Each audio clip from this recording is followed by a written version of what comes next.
네, 그럼 현장 플러스 첫 번째 이슈로 미국 재무부의 환율 보고서 얘기를 해보도록 하겠습니다. 미국에서 반기에 한 번씩 1년에 총 2번 환율 보고서 재무부에서 발표를 하는데요.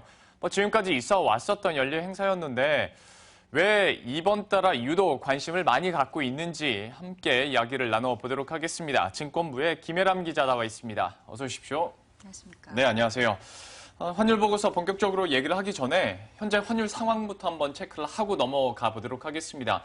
2월 이후부터는 계속 원달러 환율 계속 하락세가 이어졌는데요. 실제 수치가 어느 정도 나오고 있나요?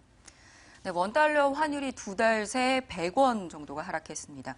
지난 2월 25일 1238.80원을 찍었다가 원달러 환율이 지난 19일에는 1140원대 이하로 내려갔는데요. 19일에 1136.3원, 20일에는 1135.2원, 21일에는 최저치였던 1132.90원까지 내려갔습니다. 이제 그 이후에는 22와 BOJ의 부양책 기대감에서 현재는 좀 올라온 상태이긴 하지만 2월 달에 비교하면은 여전히 원화 강세 추세입니다. 이러한 원화 강세는 국제유가 반등에 이제 달러와 약세 등이 더해졌기 때문인데요. 하지만 최근에 심리적인 지지선이라고 보여지는 1140원대가 내려갔을 때도 우리나라 외환 당국이 원화 강세를 막기 위한 달러 매수에 적극적으로 나서지 않았던 그런 영향도 있다고 시장에서는 보고 있습니다. 우리 외환 당국이 왜 이렇게 적극적인 대처를 못하고 있느냐? 말씀하셨던 이제 4월 중에 발표되는 미국의 환율 보고서가 우리나라를 혹시나 환율 조작국 혹은 그보다 한 단계 낮은 심층 분석 대상국으로 지정하지 않을까 하는 우려 때문이라고 하는데요. 미국 재무부가 한국을 만일 환율 신측 분석 대상국으로라도 지정을 하게 된다면 그 이후에는 외환 당국의 환율 미세 조정이 사실상 어렵지 않을까 하는 우려가 나오고 있습니다. 예. 그러니까 이제 설명을 해주신 대로 원달러 환율 자체도 1238원 80전에서 한 달 만에 1132원 90전까지 내려왔습니다. 100원이 넘게 빠진 건데요. 물론 국제유가가 최근에 반등하면서 달러화가 약세를 기록한 것도 하나의 요인일 수 있겠습니다만은 역시 환율 보고서에 대한 부담감도 어느 정도 원화 강세 요인을 계속 불러일으키고 있는 상황입니다. 그리고 얘기가 된 것처럼 이번 환율 보고서에서 한국이 거론될 수 있다라는 얘기 때문에 좀 다들 촉각이 좀 곤두서 있는 모양새인데요. 네. 구체적으로 어떤 내용인지 좀 설명을 해주시겠어요? 네, 이 외환계의 슈퍼 301조 이렇게 불리는 교역 촉진법, 즉 BHC법이 지난 2월에 발효가 됐습니다. 이 BH 법안은 이 발언을 공동 발의했던 미국의 상원 의원들의 이름을 이제 붙여서 만든 법안인데요. 네. 미국의 무역 적자 축소를 막기 위한 법안입니다. 이 자국의 통화 가치 하락을 유도하는 국가를 제재하겠다라고 하는 취지입니다. 미국은 최근에 달러화 강세를 경계하고 있는데요. 이 달러화가 약세가 돼야 미국 제조업이 국제적인 경쟁력이 높아지기 때문입니다. 그동안 미국 재무부는 말씀하셨듯이 1년에 2번씩 4월과 10월에 의회에 이 환율 보고서를 제출해 왔었지만 그동안은 정치적인 수사 정도에만 그쳤습니다. 그런데 이번 보고서부터 BH 법안이 적용이 되게 됩니다. 환율 조작국으로 지정이 되면 이 대상국에는 미국이 구체적인 액션을 취하겠다라고 이제 발표를 했고요. 현재 우리나라와 대만이 후보군으로 거론되고 있습니다. 왜 하필 우리나라일까? 전문가의 이야기 들어보시죠.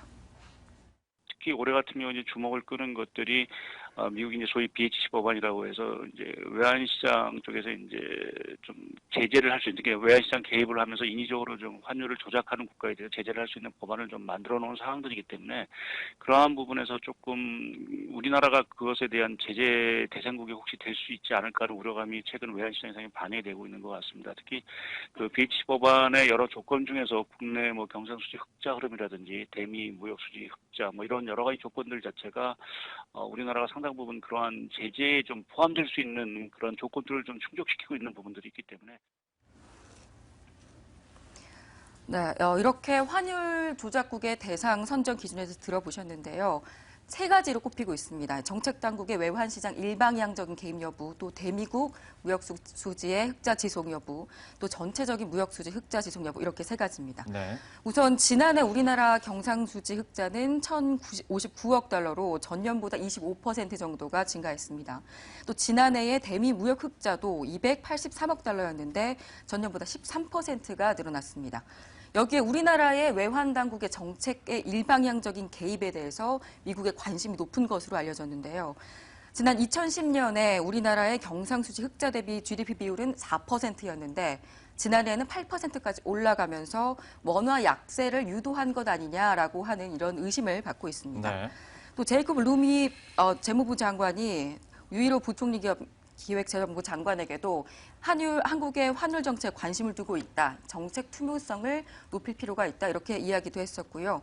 또 우리나라는 이 국제 정치학적으로도 불리한 상황입니다. 우선 일본은 엔고 현상이 두드러지기 때문에 조금 선정이 될 가능성이 낮고 네. 중국은 워낙 규모가 커서 미국이 개입할 가능성이 적습니다. 그래서 이번에 거론되는 것이 규모가 좀 작은 우리나라와 대만 정도가 되고 있습니다. 그러니까 많은 사람들이 얘기를 합니다. 대미 무역 흑자가 대표적으로 많은 나라들이 뭐 중국, 일본, 이스라엘, 독일 이쪽이 많이 있고 스위스도 있는데 각자 다 이유가 있어요. 뭐 보고서를 통해서 과연 일본이나 중국을 또 이렇게 거론할 것인지, 그리고 스위스는 중립국이니까 예외로 하고, 독일 같은 경우에는 유로존 쓰니까 좀 또 태클 걸기도 하고, 그러다 보면 얘기를 해준 것처럼 우리나라와 대만이 남아있는 상황인데 또 얘기를 해줬던 BH15번이 이번에 처음으로 발효되는 거기 때문에 어떻게든 한두 나라는 지정을 할 것이다.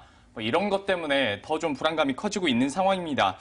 그런데 이제 과연 그렇다면 우리나라가 이제 이거는 만약인데 지정이 된다고 하면 과연 어떤 상황 변화가 일어날지도 좀 궁금해지는 것 같습니다. 사실 이게 가장 중요하고요. 어떻게 전망이 되고 있나요? 환율 조작국으로 지정이 되게 되면 미국은 향후 1년간 대상국과 정책 협의체를 구성하게 됩니다. 통화 가치 약세 원인을 분석하고 해결할 정책을 출입을 촉구하게 됩니다.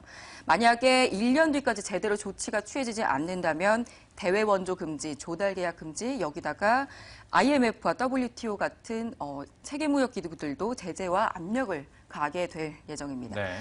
지금도 환율 조작국이 아니라는 것을 보여주기 위해서 우리 외환 당국이 적극적으로 대처하지 않고 있는데 만일 지정된 후에는 어떻게 될까 이런 우려의 시각이 굉장히 많습니다. 환율 조작국이 아니다라는 걸 증명하기 위해서 원화 강세가 있을 경우 이를 방치해야 하고 네. 이때 투기 세력이 들어올 수 있지 않을까라고 하는 걱정이 있습니다. 또 원화 강세 쏠림이 아주 강하게 될 경우에는 중국 혹은 미국의 수출 흑자 중에 어느 곳에서는 타격이 있을 수밖에 없다. 이를 배제할 수 없다라는 시각이 강합니다.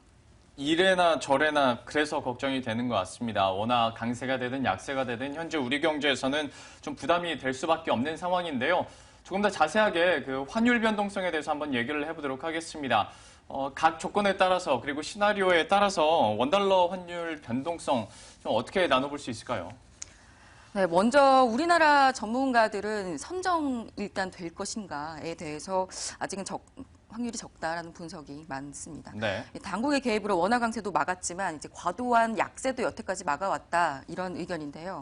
서대일 미래에셋대우 연구원은 지난해 후반부터 이 금융시장의 높은 변동성을 잠재우기 위한 목적으로 달러 매도가 있었다라고 네. 이제 추정을 했습니다. 알겠습니다. 이런 전문가들이 역시 달러 매도에 대한 부담감이 계속 있다 보니까 시간이 많이 지나서 제가 여쭤본 것은 원달러 환율 변동성이 그렇다면 각 시나리오별로 어떻게 바뀔 수 있을 것이냐인데요. 이 부분 정리를 하고 마치도록 하죠. 네, 만약에 환율 조작국까지는 아니지만 심층분석 대상국 이렇게라도 지정이 되게 된다면 이 경우 환율 추가 하락 압력은 아직 불가피한 상황이다라고 네. 보여지고 있고요. 단기적으로는 1,100원 수준까지는 내외까지 하락할 가능성이 있다고 보여지고 만일 별다른 언급이 없다면 1,150원 이상 1,200원까지 유지할 수 있을 것이다라는 분석이 나오고 있는 상황입니다. 그 이후로는 아마도 미국의 금리 인상 시점에 따라서 이제 달러와 같이 흐름에 궁극적으로 좌우가 될 것으로 예상되고 있습니다. 예. 원래는 4월 한 셋째 주, 그러니까 한 15일에서 20일 사이에는 발표가 되는데요. 계속 늦어지고 있습니다. 지난 주말에 나오지 않을까 싶었는데 아직도 안 나왔고요. 과연 재무부의 환율 보고서에서 우리나라가 포함되느냐 안 되느냐를 따라서 환율 변동성에서도 우리가 조금 더 신경 쓸 필요가 있을 것 같습니다. 지금까지 김혜람 기자와 함께했습니다. 고맙습니다.